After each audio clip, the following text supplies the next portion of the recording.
There is a moment, usually in the quiet hours before dawn, when the world is still asleep, and you are left alone with the echo of your own thoughts, where you realize that the greatest prison you have ever known was not built with steel bars or concrete walls, but with the unchecked words of your own mouth, the wild instability of your own mood, the relentless anxiety of your own financial fears, and the chaotic tyranny of an undisciplined mind. You have felt it, haven't you? The sharp, metallic taste of regret after saying something you cannot take back, a sentence that left your lips like a dagger and returned to you as a ghost that haunts your relationships.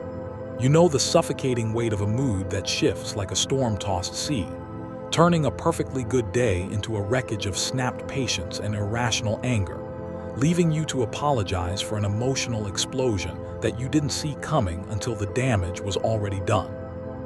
And the money, God, the money, the way it slips through your fingers, not because you don't earn enough, but because your discipline dissolves the moment impulse knocks on the door, leaving you staring at a bank balance that whispers lies about your worth and your future.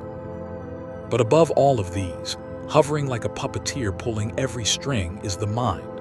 That relentless, noisy, untrained mind that replays your failures on a high-definition screen at 3 in the morning, convincing you that you are fundamentally broken, that you are falling behind, and that a life of quiet mastery was meant for someone else, someone stronger, someone luckier, but never for you.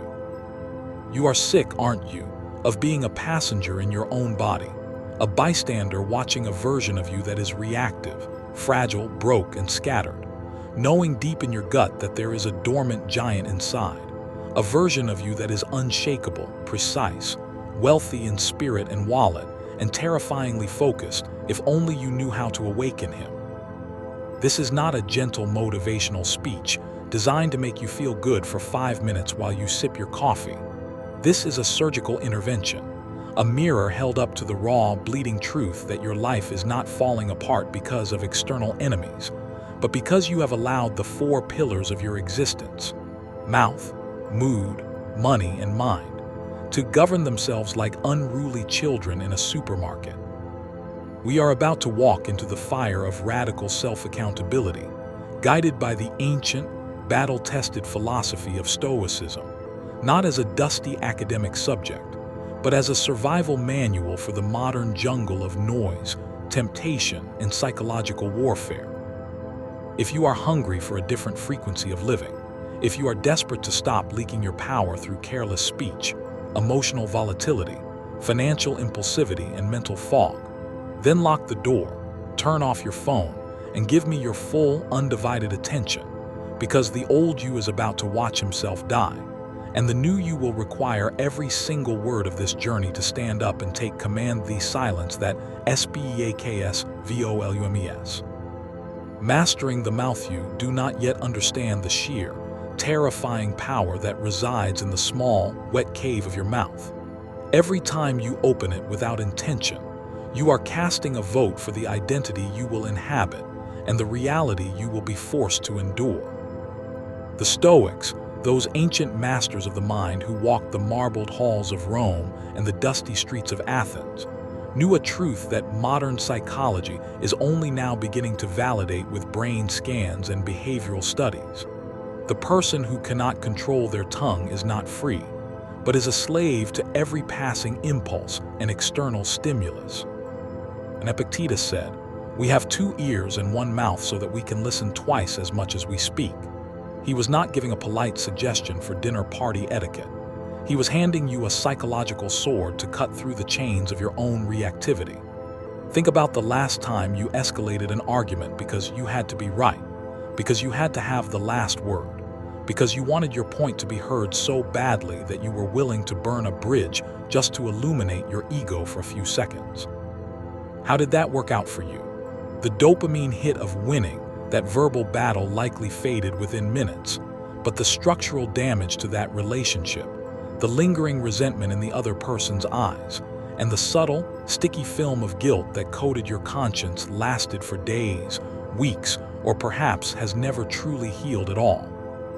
Your mouth is the emergency exit valve of your character, and when it flies open under pressure, It rarely releases anything but the toxic fumes of your unhealed trauma and your undisciplined thoughts. We live in a culture that celebrates loudness, that rewards the hot take, that mistakes verbosity for intelligence and speed for wit. But the Stoic knows that deep strength is quiet, that the rock doesn't shout at the river to prove its solidity. It simply stays still while the water rushes around it, eventually wearing the river down through sheer, silent presence. There is a profound psychological concept known as the say-do gap, the space between what you impulsively feel and what you deliberately express. For the undisciplined, that gap is non-existent. The feeling arises, and the mouth immediately opens, vomiting raw, unprocessed emotion onto the nearest target. For the master, that gap is a wide chasm, a space of deliberate observation where the impulse is analyzed, the consequences are weighed, and the choice to respond rather than react is born. You must learn to stretch that gap until it becomes a vast canyon of power. When you are in a meeting and your boss takes credit for your work, the animal instinct to bark a defensive protest surges up your spine. In that micro moment, the old you would just let it fly. The new you, the Stoic you, watches the chemical surge of cortisol and adrenaline like a detached scientist, acknowledges the animal rage, nods at it respectfully, and then lets it pass by without handing it the microphone. This is not about becoming a passive doormat who never speaks up for justice or truth, quite the opposite. It is about ensuring that when you do speak, your words have the density of a freight train, not the scattered noise of a firecracker. A man who speaks rarely but with surgical precision is listened to. A man who chatters nervously, who fills every silence with self-deprecating jokes or mindless gossip, becomes invisible, a background hum that people learn to tune out. Examine the content of your speech for a single day with ruthless honesty. How much of it was dedicated to complaining, to gossiping, to making excuses, or to outright lying to preserve your image? The act of complaining is particularly corrosive because it reinforces a victim narrative in your neural circuitry. Every time you complain about the weather, the traffic, or the incompetence of your colleagues, you are physiologically rewiring your brain to scan the world for negativity, literally training your reticular activating system to filter for evidence of what's wrong rather than what's possible. You are actively creating a reality of victimhood one sentence at a time. The Stoic Marcus Aurelius, the most powerful man on earth in his time, wrote in his private journal, "Do not be overheard complaining." Not even to yourself. Why? Because he knew that the very act of articulating a grievance, even internally, deepens the mental groove of suffering and paints the world in a shade of hostility that makes happiness impossible. Your speech is a form of magic, and the spells you cast either build your empire or set fire to your home. Gossip feels good in the moment because it creates a false sense of intimacy, you and another person bonding over a third person's misfortune. But understand the biology here. You are bonding through shared negativity, and the brain registers this as a threat-based alliance. The person you are gossiping with subconsciously notes that you talk about others behind their backs, and a seed of deep distrust is planted in their limbic brain, a seed that tells them, if he does this with them, he will do this to me. Your reputation for integrity is not built on the big, public displays of honor. It is built on the silent refusal to tear others down when the spotlight is off. You want to know what true self-discipline looks like in a social context. It looks like letting someone else be right even when you know they are wrong, not because you fear confrontation, but because their ignorance is not your weight to carry, and your peace is too expensive to trade for a cheap victory point. When someone insults you, you have a choice. The old brain wants to retaliate, to meet fire with fire. The Stoic sees the insult not as an object that has been thrown at him, but as a projection of the other person's inner turmoil. If someone calls you a failure, and you know you are not, why would you swallow poison just because someone else is sick? You don't need to defend your statue against a graffiti artist if the statue is made of solid gold. The paint just washes off. There is a reason why elite military operatives and high-end intelligence agents speak little. It isn't just operational security, it's energy conservation. Verbal output is metabolically expensive and mentally draining. How often do you feel mentally exhausted after a day of just talking? Your mouth is an energy faucet, and every meaningless word that drips out is a leak in your vitality, a drain on the very resource you need to build your discipline, your business, and your character. Start observing the silence of powerful people. Watch a great interviewer. The best ones don't fill the air with their own voice. They ask a deep question and then weaponize silence, allowing the discomfort of the void to pull the truth out of the other person. When you practice strategic silence, you shift the power dynamic in every room you enter instantly. You become unpredictable. You become a riddle that others want to solve. And crucially, you become a listener. You start hearing not just the words people say, but the intentions behind them, the insecurities they are revealing, the manipulations they are attempting. You cannot hear the whisper of the universe or the schemes of your enemies if you are always making noise yourself. The practice of memento mori, the remembrance of death, is a powerful vocal filter. Before you speak that bitter, angry, or useless sentence, ask yourself, if I were to die tonight, would this be the final thread I want to weave into the tapestry of my last conversation? Life is too short and dignity is too rare to spend your breath on things that make you small. So here is the practice, the hard reset for the mouth. For the next 7 days, take a vow of radical, voluntary reduction of speech. Do not announce this vow, for that too is ego. Just do it. Cut your verbal output by 50%. Use a notepad to write down your impulses before you voice them. Observe the burning urge to interrupt, to correct, to boast. Watch it arise and watch it die. You will witness the restlessness in your own body, the discomfort of a mind that has been addicted to the stimulation of chatter. This is the withdrawal from the noise drug. When you are asked a question, pause for 3 full seconds before replying. Feel the weight of that pause. It is the weight of your future authority being built. Replace a complaint with a statement of gratitude, even if it feels forced at first. When you want to say, "This traffic is horrible," stop. Say nothing, or say, "I have extra time to listen to this audiobook." You are not denying reality. You are choosing your focus. You are realizing that emotional mastery is not about feeling good all the time. It is about being the master of what you output, regardless of how you feel. When you control your mouth, you seize back the steering wheel of your life from the impulsive, reactive child within you. Say this out loud. My silence is my shield, and my chosen words are my sword. I speak to create, not to destroy.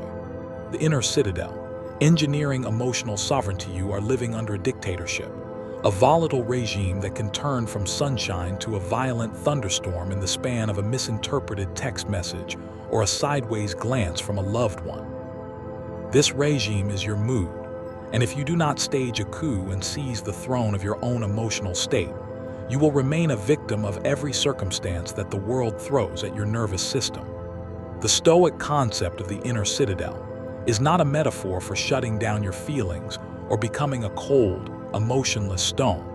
It is the architectural design for a fortress of reason inside you that protects the flame of your peace from the hurricane of external events. Marcus Aurelius told himself that the mind can adapt and convert anything that happens to it into fuel for its own stability, that the fire of a challenge can consume the obstacle and turn it into light and warmth.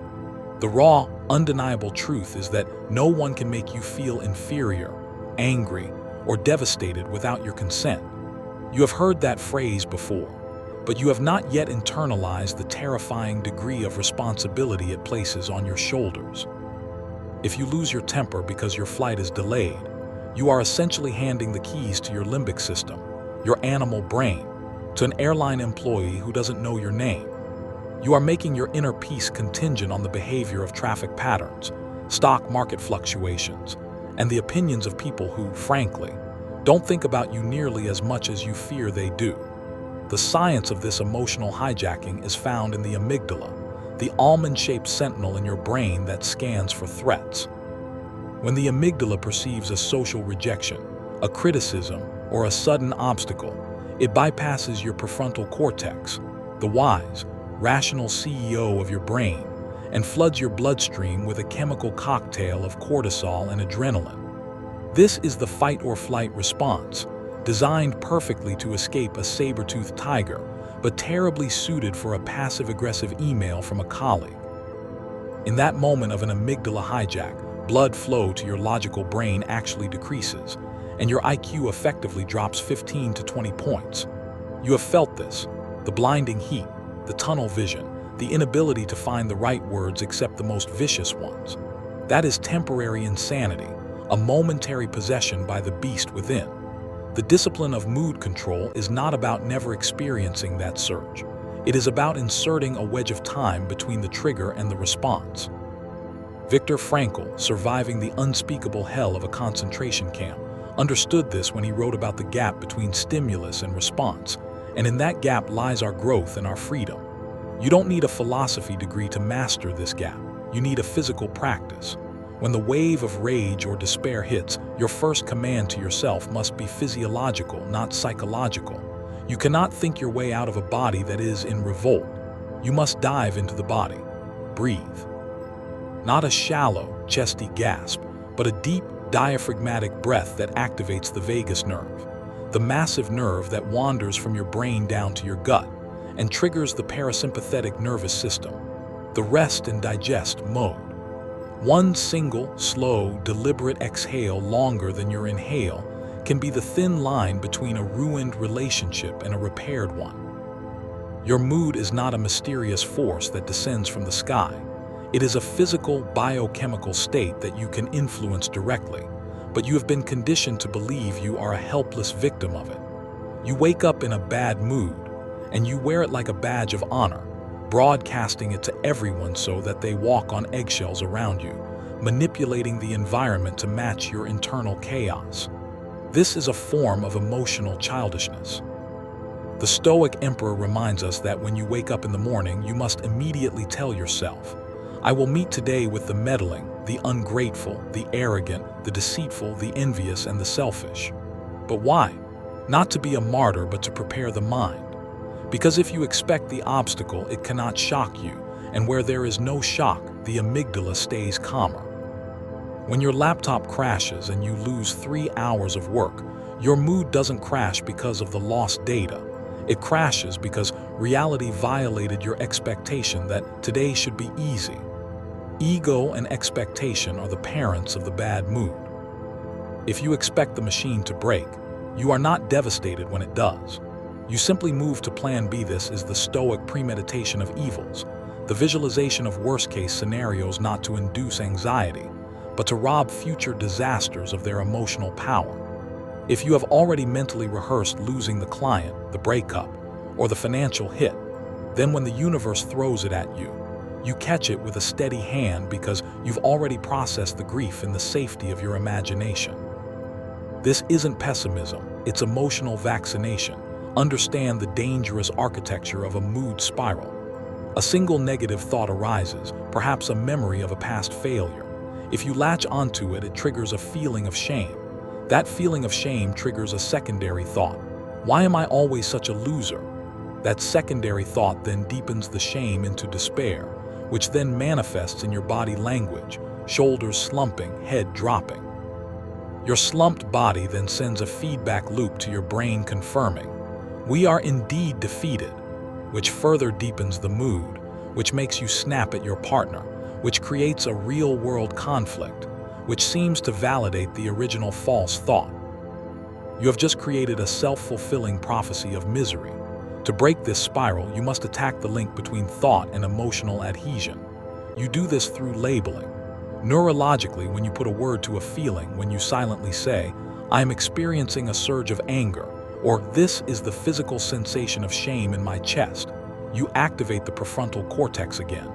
This is called affect labeling, and brain scans show it actually dampens the amygdala response. It is the difference between drowning in the wave and describing the wave. You step out of the river of emotion and onto the bank of observation. This is the detachment that Stoicism preaches. You are not your anger. You are not your depression. These are passing weather patterns in the sky of your consciousness, and you are the sky itself, vast, blue, and unchanged by the temporary cloud cover. You cannot achieve this sovereign state if your body is a toxic waste dump. Your mood is inextricably linked to your gut health, your sleep, and your movement. Seneca didn't have access to fMRI machines, but he knew that a body softened by luxury and idleness was a breeding ground for anxiety and volatility. It is the mind that makes us rich or poor, he might say, but a mind housed in a wrecked body is fighting a battle with one hand tied behind its back. The habit of emotional discipline is often won at the gym at 5 a.m., in the icy cold of a morning shower, or in the decision to put down the sugar and alcohol. These are acts of voluntary hardship that train the will. When you voluntarily expose yourself to discomfort, be it physical exertion, hunger, or temperature extremes, you are sending a signal to your higher self that you are in charge, not the whining child within who wants comfort at all times. This builds a sovereignty debt that you can draw upon when involuntary hardship arrives. If you have already proven to yourself this morning that you can endure the burning lungs of a sprint, your brain is less likely to believe the thought that you cannot handle a difficult conversation. This is called distress tolerance, and it is the bedrock of a stable, unshakable mood. You are not looking for a life without pain. You are building a nervous system that is strong enough to carry the pain without breaking into reactive madness. This also requires a ruthless audit of your environment. Your mood is heavily influenced by the emotional contagion of the people around you.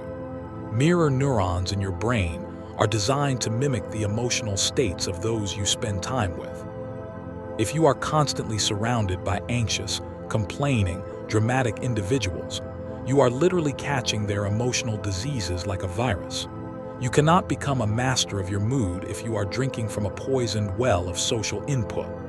This calls for boundaries that feel violent to the old, people-pleasing version of you. You must distance yourself from emotional arsonists, not out of hatred, but out of a commitment to your own psychological integrity. When a toxic person tries to dump their drama on you, the Stoic practice is to visualize a transparent barrier, like a diamond wall, that allows you to see them and hear them but not be penetrated by their chaos. You observe their storm from the safety of your citadel. You help them if you can, but you refuse to set yourself on fire to keep them warm. Your peace is not a negotiation. Say this out loud: I am the sole author of my inner weather. The external world can howl, but inside me, stillness reigns. The price of freedom. Radical fiscal discipline. Look at your bank account right now. Not with the eyes of fear, but with the eyes of a forensic accountant examining the balance sheet of your life's discipline. Your financial state, whether debt-ridden poverty or flowing abundance, is nothing more than an external report card on your internal relationship with delayed gratification, impulse control, and self-worth. The Stoics were not ascetics who despised wealth.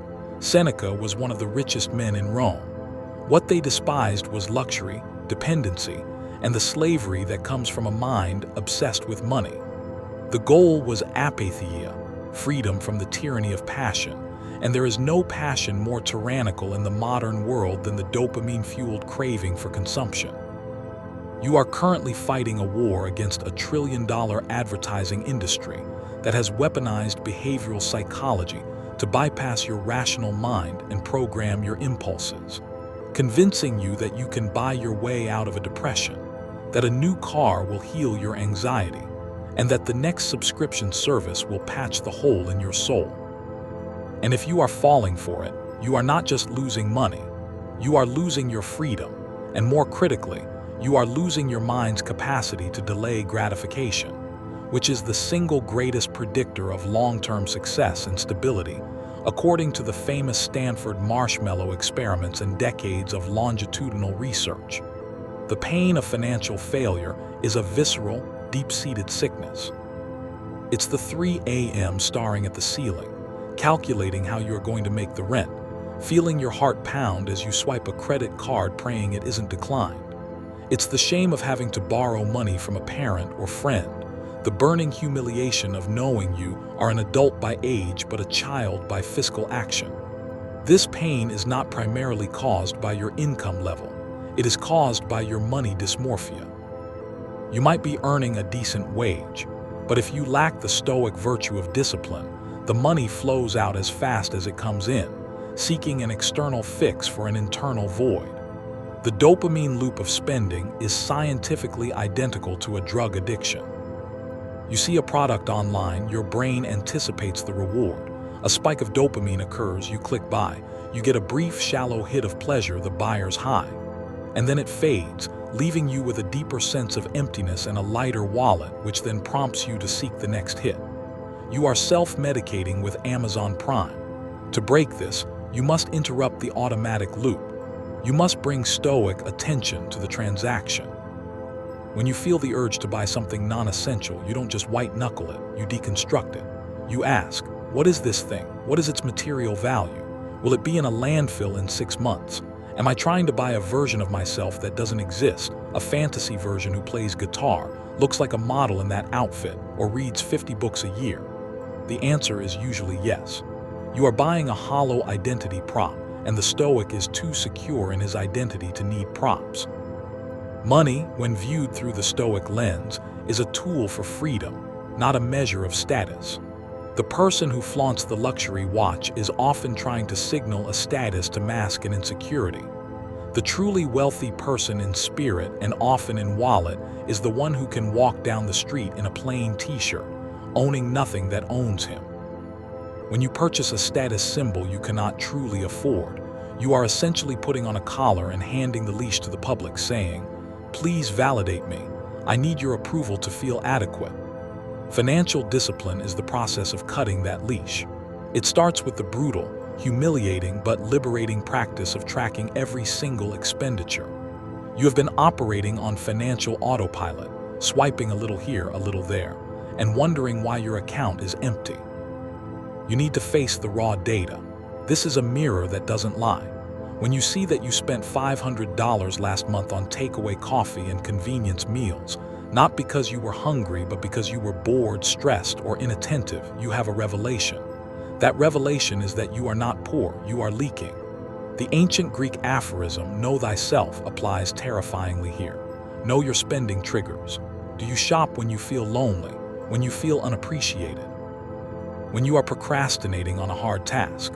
Identify the emotional void, and you can fill it with a walk, a workout, a conversation, instead of a purchase that creates a new problem, clutter, and debt, rather than solving the original one. The relationship between your self-worth and your net worth is a dangerous knot that must be untangled. You do not need $1 million to feel secure. You need the unshakable belief that you are capable of navigating uncertainty. Once you internalize that, the nervous, grasping energy around money disappears, and paradoxically, you become a magnet for wealth because you operate from abundance rather than scarcity. But this internal security only comes from proof. You cannot lie to your subconscious mind. You must build the proof through the habit of saving and delayed gratification. The moment you decide to pay yourself first, to take a percentage of your income, however small, and sequester it away before the government, before the bills, before the lifestyle, you have staged a psychological revolution. You are no longer working for the system is working for you. That small act is a declaration of sovereignty that reshapes your self-concept from consumer to producer, from slave to legionnaire of finance. The Stoic discipline of voluntary discomfort is essential here. Set yourself a monthly fiscal fast, a week where you spend on absolutely nothing but the bare essentials, not because you can't afford the coffee, but to prove to your brain that you don't need it, to break the dependency, to remind yourself that happiness does not exist at the bottom of a $5 paper cup. Once you detach pleasure from spending, you have achieved a freedom that few billionaires will ever taste. You can sit in a park, feed the birds, read a library book, and feel a deep, soul-filling contentment that the jittery consumer constantly chasing the next upgrade will never know. Stop comparing your financial chapter 1 to someone else's chapter 20. The noise on social media is a theater of illusion, funded by debt and curated to make you feel insufficient. You are running your own race, and your only competition is the weaker version of yourself who has his hand in his wallet every time his emotions spike. To master money is to master time. You are trading the hours of your life for those dollars. Is that pointless argument with customer service worth the piece of your soul you sold? Is that Friday night overtime you spent mindlessly scrolling, only to blow the paycheck on a weekend bender, a fair trade for the breath in your lungs? Every dollar you spend is a proxy for a minute of your life you will never get back. Spend your life force wisely. Build an emergency fund not just of cash, but of character. When you have 6 months of expenses sitting in a bank account, your entire mood changes. The fear center in your brain, the amygdala, literally recalibrates. You are not easily rattled by a boss's threat because you are not a hostage to the paycheck. This financial margin is the structural foundation of your Stoic inner citadel. With no margin, every small tremor feels like a catastrophic earthquake.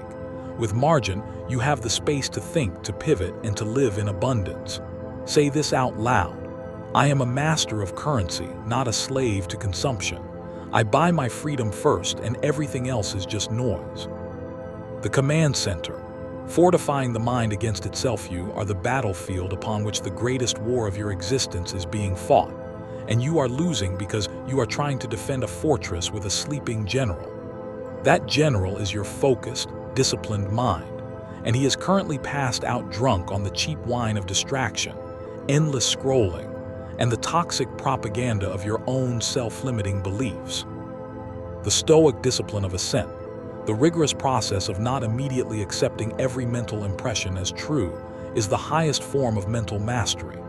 Your mind, left unattended, is not your friend.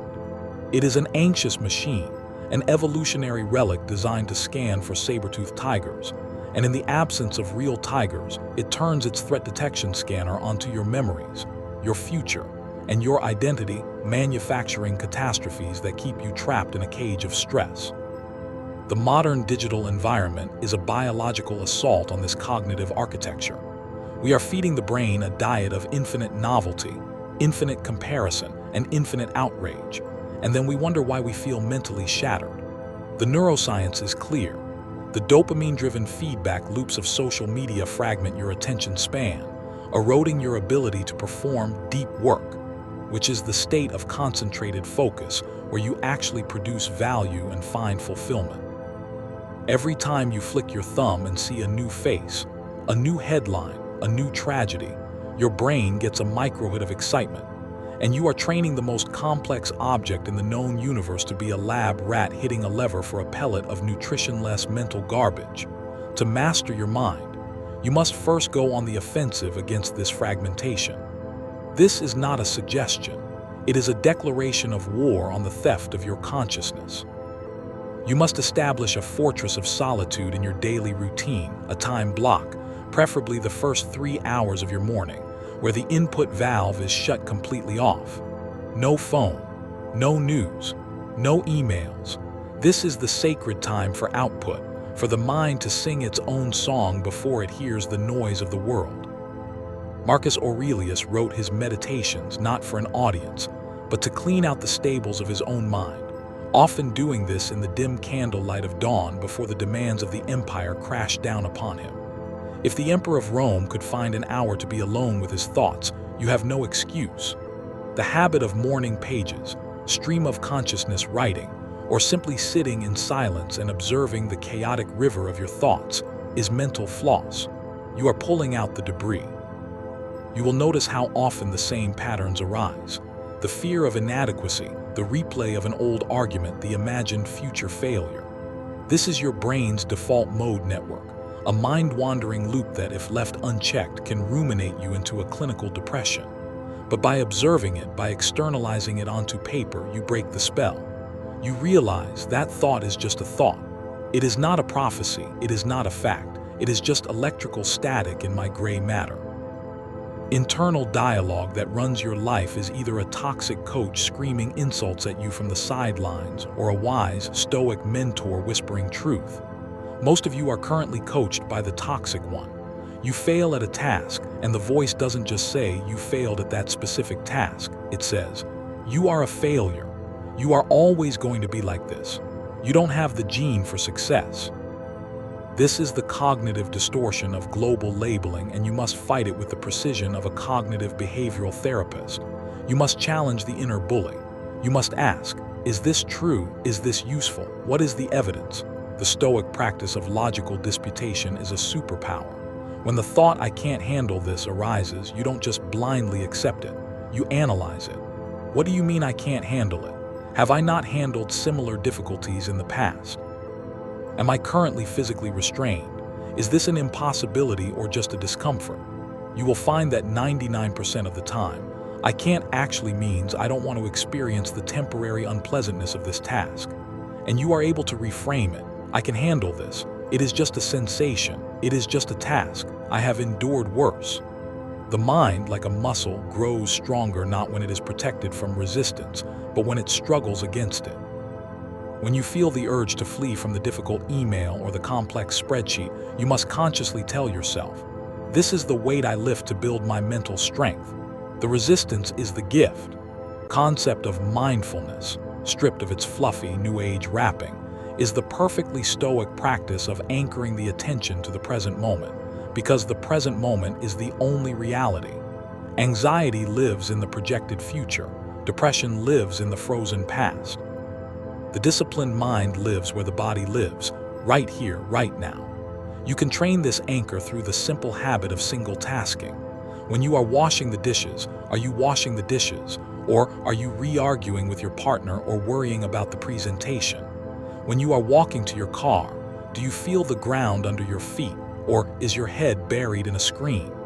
These micro moments are the training grounds for your focus. If you cannot focus on the sensations of hot water and soap on a plate, you will never be able to command your focus in a high-stakes negotiation.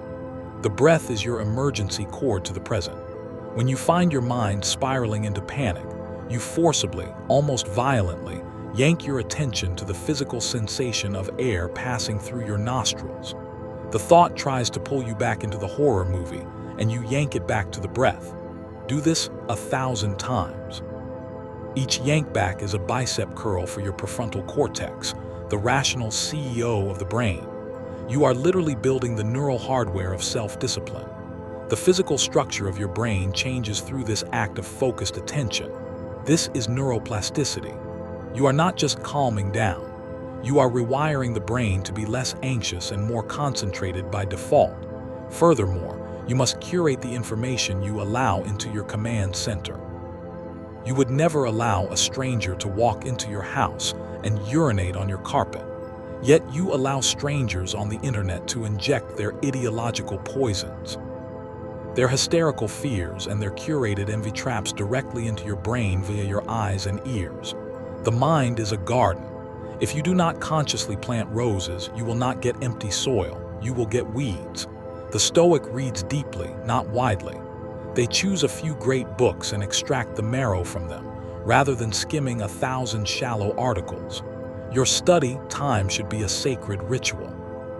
Rereading Marcus Aurelius, Epictetus, or modern thinkers on Stoicism isn't a hobby.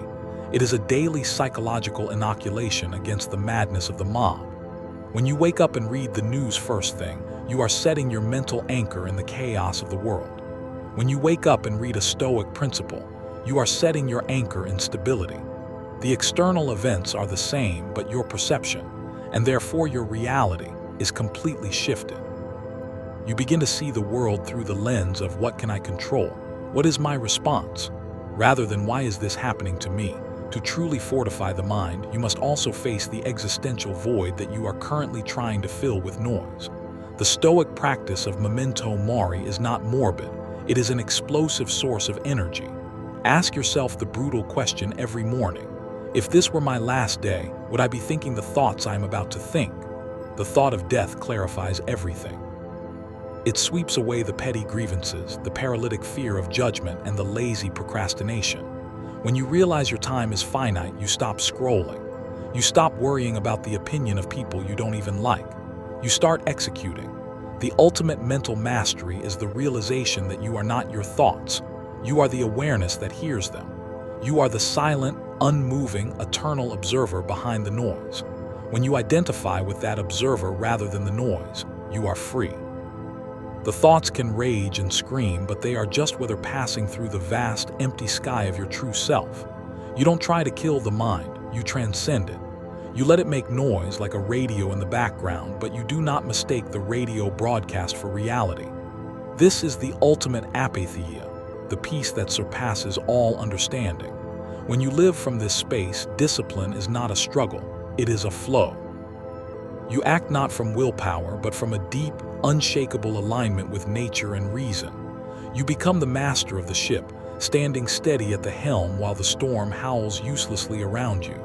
Say this out loud. My mind is the instrument, not the master. I tune it, I quiet it, and I command it toward wisdom.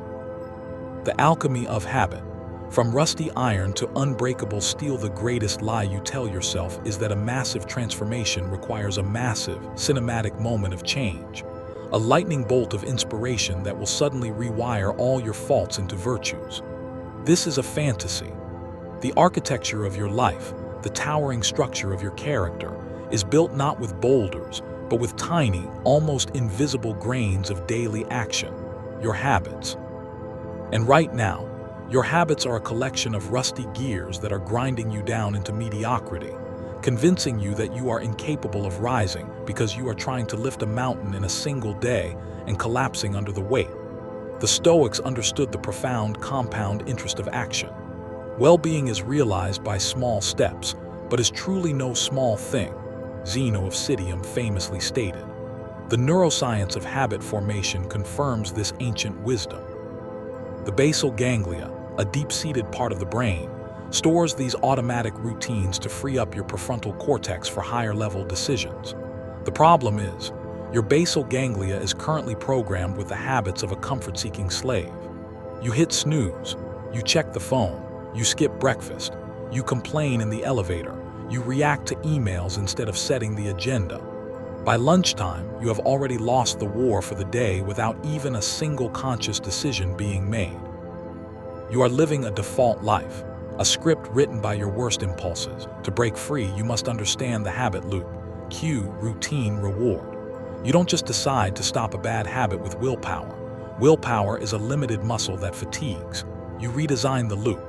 If your cue for anxiety is sitting at your desk, your routine is opening social media, and your reward is a temporary escape from the anxiety, you are trapped. The Stoic approach is to intercept the cue with a ritual of awareness.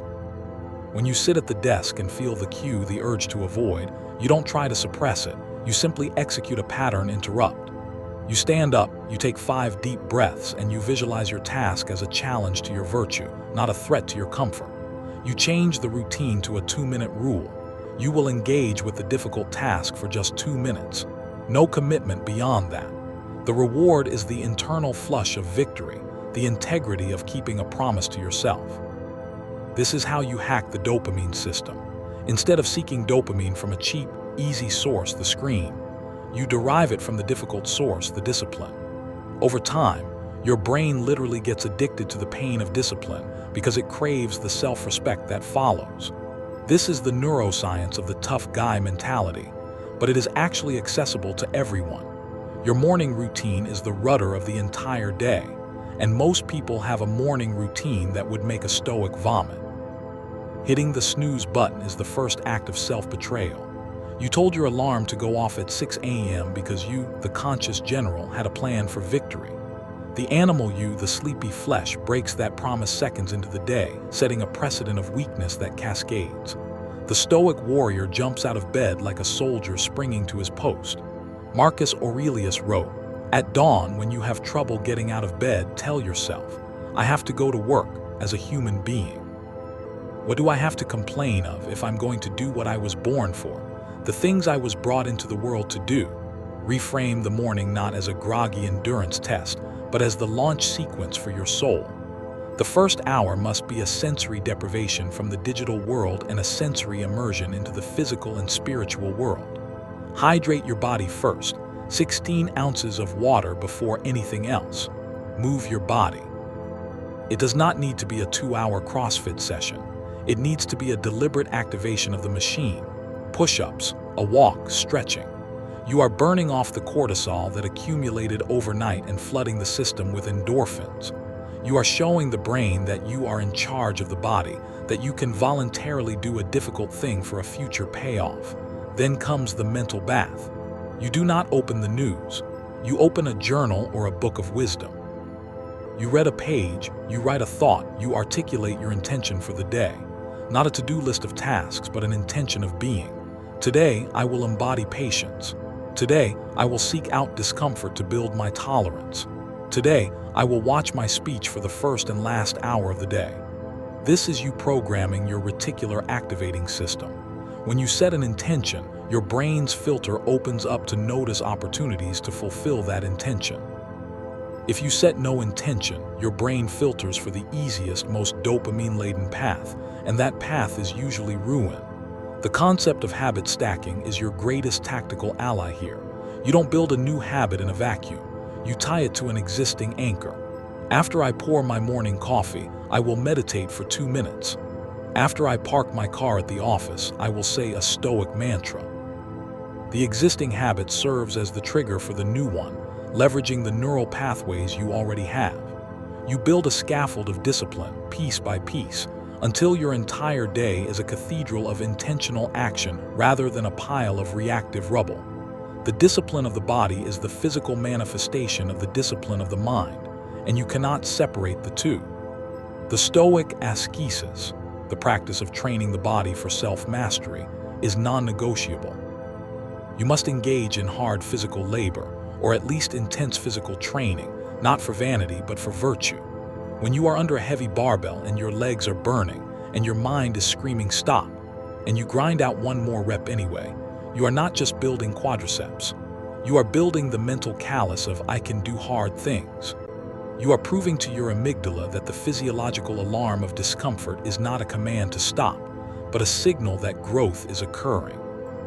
This transfers directly to the fear of a cold sales call, the anxiety of public speaking, or the agony of a difficult conversation. The body should be treated rigorously, that it may not be disobedient to the mind, Seneca instructed. It is the training ground. How you do one thing is how you do everything. If your workout is sloppy, half-hearted, and phone-checking, your work will be sloppy, your relationships will be half-hearted, and your mind will be constantly looking for the next distraction. But if you train with intense, laser-focused precision, you hardwire that precision into your character. You learn to breathe through the fire, and suddenly the fire of life doesn't burn you anymore. The environment is the invisible hand that shapes your habits.